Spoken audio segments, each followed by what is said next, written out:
한때 나는 바쁜 일상 속에서 건강을 소홀히 했던 사람 중 하나였다. 아침마다 정신없이 출근 준비를 하고 점심은 대충 회사 근처에서 해결하곤 했다.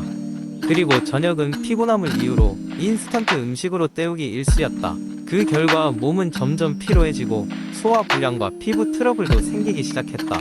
그렇게 나는 몸속에 쌓인 독소 때문에 활력 없는 일상을 보내고 있었다.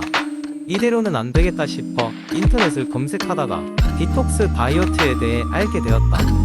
처음 접한 디톡스 다이어트는 몸속 깊이 쌓여있는 노폐물과 독소를 물리치고 새로운 에너지를 불어넣는 방법이었다.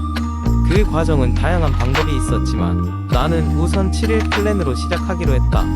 주로 자연 재료를 활용한 방법으로 몇 가지 주스와 음식을 섭취하는 것이다. 첫째 날, 나는 가장 기본적인 레몬 워터로 시작했다. 아침에 따뜻한 물에 레몬 한 조각을 넣고 천천히 마셨다. 상쾌한 레몬 향과 약간의 산미가 피곤한 아침을 깨우는 듯했다. 점심 식사로는 녹색 채소 주스를 마셨다. 이 주스는 시금치, 케일, 사과, 그리고 조금의 생강을 넣어 만들었다. 처음에는 생소한 맛이었지만 점점 상쾌하고 상큼한 느낌이 들었다. 디톡스 둘째 날은 더 힘들었다. 평소 즐기던 커피와 간식을 삼가야 했기 때문이다. 하지만 나는 체내 독소를 제거하기 위해 견고한 의지를 다지기로 했다. 이 날은 과일 스무디와 함께 견과류와 씨앗 종류를 간식으로 섭취했다. 자연의 달콤함이 입맛을 길들이며 점차 커피를 대체해갔다. 셋째 날부터는 몸에 극적인 변화를 느끼기 시작했다. 처음에는 에너지가 부족해 보였는데 이제는 피로함이 줄고 반대로 맑은 정신과 에너지를 느꼈다. 이날은 신선한 채소와 함께 바디 클렌징 스프를 추가하였다. 이런 변화는 나를 더 긍정적인 마음으로 이끌었다. 이후 며칠 동안은 다양한 채소와 과일을 조합하여 디톡스 스프와 샐러드를 먹었다.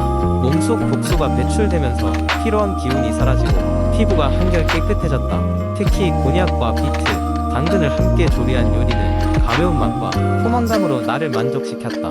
7일 플랜의 마지막 날, 나는 몸이 한결 가벼워지고 건강해졌다고 느꼈다. 디톡스를 시작하기 전에 나와는 확연히 다른 새로운 에너지로 일상이 반짝였다. 이번 경험을 통해 단순히 체중 감소가 아니라 정신적, 신체적 균형을 찾게 되었다. 디톡스를 끝낸 후에도 일상의 한 부분으로 채소와 과일을 섭취하는 건강한 식습관을 이어갔다. 물론 가끔씩은 예전처럼 인스턴트 음식을 먹기도 했지만 그때마저도 적당한 균형을 유지하려고 했다. 이번 경험을 통해 나는 몸에 진정한 보답을 하고자 하는 마음으로 건강한 습관을 유지하려고 하며 끊임없이 내 몸과 마음을 정화시킬 것을 다짐했다. 두 번째 이야기. 한적한 시골 마을. 작지만 아름다운 숲 근처에는 할머니와 손자가 살고 있었다. 할머니는 오래된 한약사 출신으로 자연의 힘을 신뢰하며 면역력을 높이는 법을 손자에게 전수하고 싶어 했다. 손자는 도시에서 자주 아파하고 스트레스를 받으며 지내다 방학을 맞아 시골로 내려왔다. 할머니는 손자를 데리고 매일 아침 숲으로 들어갔다. 숲은 수십 년 동안 자란 나무들과 다양한 약초들이 가득했다. 첫날 아침, 할머니는 손자에게 숲의 공기를 깊게 들이마시라고 했다. 숲에는 피톤치드와 음이온이 풍부해 면역력을 높이는 데 도움이 된단다 라며 할머니는 숲길을 걷는 것의 중요성을 이야기해 주었다.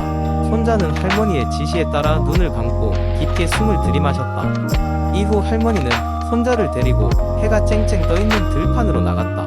햇빛은 비타민 D를 합성해 면역세포의 기능을 활성화시켜 준단다라고 설명하며 그늘에만 있지 말고 적당히 햇볕을 쬐라고 했다. 손자는 풀밭에 누워 하늘을 바라보며 할머니의 이야기를 들었다.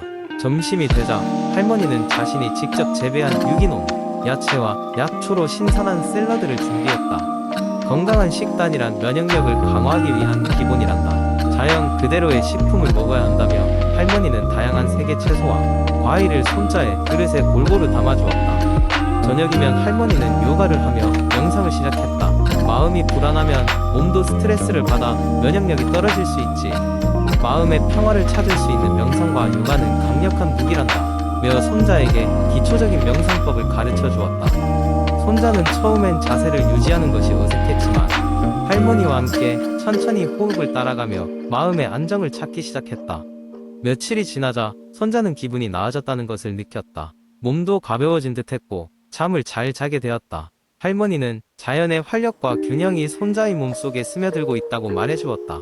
자연에 돌아가 건강을 찾을 수 있다면 그보다 훌륭한 약은 없단다. 할머니의 말을 가슴에 새기며 손자는 다시 도시로 돌아갔다.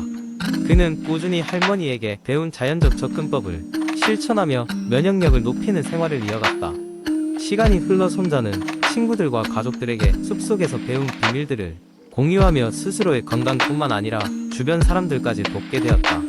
세 번째 이야기, 한 남자가 있었습니다. 그의 이름은 민수였고 그는 45세의 나이에 성공한 사업가였습니다. 그러나 바쁜 일상 속에서 그는 자신의 건강을 소홀히 하게 되었습니다. 언제부턴가 피곤함은 일상이 되었고 가슴이 뛰는 듯한 느낌이 종종 그를 괴롭혔습니다. 병원을 방문한 그는 의사로부터 고혈압 진단을 받았습니다. 이는 그에게 충격적이었습니다. 가족력도 없었고 그는 젊었을 때 매우 활동적이었습니다. 고혈압은 말 그대로 조용한 살인자라고 불립니다. 이는 건강한 상태라 하더라도 큰 위협이 될 수 있는 상태이며 뇌졸중이나 심장질환의 위험성을 높입니다. 의사는 민수에게 생활습관 변화를 통해 혈압을 관리하는 것이 중요하다고 설명했습니다. 그날 이후 민수는 큰 결심을 하게 됩니다. 먼저 그는 자신의 식단을 점검하기 시작했습니다. 그는 평소 외식을 자주 했고 기름지고 짠 음식을 즐겼습니다. 그러나 이제는 신선한 채소와 과일을 기본으로 한 식사를 하기 시작했습니다.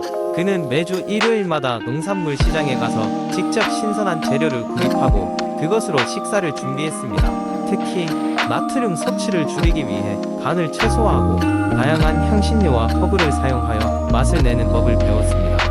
운동은 그의 생활습관 변화의 또 다른 핵심이었습니다. 민수는 처음에는 운동에 시간을 할애하는 것이 어려웠습니다. 그는 바쁜 일과 시간 때문에 게으름을 피울 핑계를 찾기 일쑤였습니다. 하지만 그는 자신의 건강이 직장 성공만큼이나 중요하다는 것을 깨닫고 생활 속에서 작게라도 시작하기로 했습니다. 처음에는 출퇴근길에 버스 대신 두 다리를 사용하기 시작했습니다. 그런 다음에는 체육관에 가입하여 전문 트레이너의 도움을 받으며 점진적으로 운동 강도를 높여갔습니다. 이 과정에서 친구들과 가족의 지원도 큰 힘이 되었습니다. 그들은 민수에게 좋은 식단 레시피를 추천해주고 함께 운동을 하며 그의 변화를 격려해 주었습니다. 그뿐 아니라 스트레스를 관리하기 위한 명상과요가도 그의 생활의 중요한 부분이 되었습니다. 그는 하루 10분이라도 조용히 앉아 호흡을 가다듬으며 마음의 평화를 찾기 시작했습니다. 이는 스트레스 호르몬 수치를 낮추어 혈압 관리에 도움을 주었습니다. 시간이 지나면서 그의 노력은 결과로 이어졌습니다. 체중이 감소하고 혈압 수치도 안정화되었습니다. 무엇보다도 그의 기분도 매우 좋아졌습니다. 행복감이 넘치고 전에 없던 에너지가 넘쳤습니다. 그리고 매년 정기검진에서 의사는 민수의 건강 상태에 대해 더 이상 걱정할 필요가 없다고 말했습니다. 민수는 자신이 건강을 되찾았다고 느껴졌고 앞으로도 이러한 생활 습관을 계속 유지할 것이라 다짐했습니다. 그의 이야기는 많은 사람들에게 큰 영감을 주었고 고혈압이라는 도전을 마주하는 사람들에게 긍정적인 희망을 주었습니다. 네 번째 이야기, 옛날 옛적 바쁜 도시 속에서 하루하루를 살아가고 있는 현대인들이 있었다. 그들은 일이며 인간관계며 다양한 문제들로 항상 스트레스를 안고 있었다. 그런데 사람들은 이 스트레스를 관리하지 않으면 큰 문제가 생길 수 있다는 것을 점점 깨닫기 시작했다.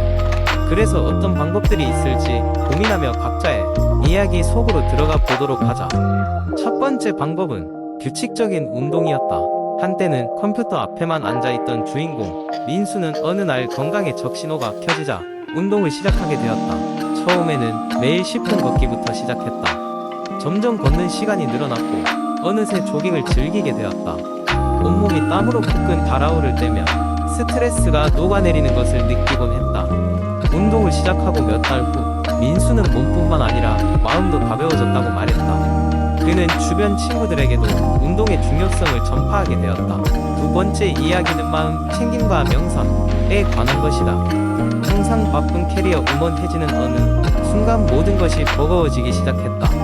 그러던 중 지인의 추천으로 명상 클래스에 참여하게 되었다. 처음엔 복잡한 생각을 멈추지 못해 허둥댔지만 점차 깊은 호흡을 통해 마음을 고요히 다스릴 수 있었다. 명상 후에는 마치 깔끔하게 정리된 책상처럼 마음이 정돈되는 기분이 들었다. 명상의 효과를 실감하며 매일 아침 10분 명상은 그녀의 일상이 되었다.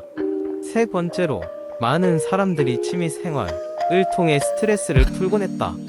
은퇴 후 무료했던 경수 씨는 우연히 도자기를 배우게 되었다. 흙을 만지고 빚으며 어느새 시간 가는 줄 모르게 되었다. 작품 하나하나가 그의 손끝에서 태어나며 이루 말할 수 없는 성취감과 만족감을 안겨주었다. 스트레스를 해소할 뿐 아니라 새로운 배움이 주는 기쁨을 느낄 수 있어 행복했다고 한다. 네 번째는 자연과의 교감이다. 항상 도시에 살며 회색빛 세상을 살아가던 수연은 어느 날 산에서 펼쳐지는 녹음의 아름다움을 만나게 된다. 자연 속에서 재충전하며 큰 위로를 받았다. 주말이 되면 수연은 자주 가까운 공원이나 산을 찾아 나서며 숲속의 바람소리, 새소리에 귀를 기울였고 이는 그의 일상에 큰 활력을 불어넣었다. 다섯 번째 방법은 소통과 대화다. 모임에서 만난 수진과 정민은 서로 고민을 털어놓기 시작했다. 서로의 이야기를 음미하고 마음을 공유하는 이러한 자리에서 두 사람은 큰 위안을 얻었다. 생각지 못한 해결책이나 단지 누군가 들어준다는 사실만으로도 큰 위로가 되었다. 그들은 정기적으로 만나 기쁜 일이나 걱정 있는 일 모두를 솔직하게 나누며 스트레스를 극복하게 되었다. 이와 같이 현대인들은 각자 자신에게 맞는 다양한 방법으로 스트레스를 관리하고 있었다. 각자의 방법들이 다르지만 중요한 것은 그 속에서 자신만의 평화를 찾는 것이었다. 그들은 오늘도 바쁜 일상 속에서 잠시 숨을 고르며 내일을 준비하고 있었다. 사람마다 다르지만 누구나 실행할 수 있는 이 방법들을 통해 많은 사람들이 더 건강하고 행복한 삶을 살 수 있을 것이다.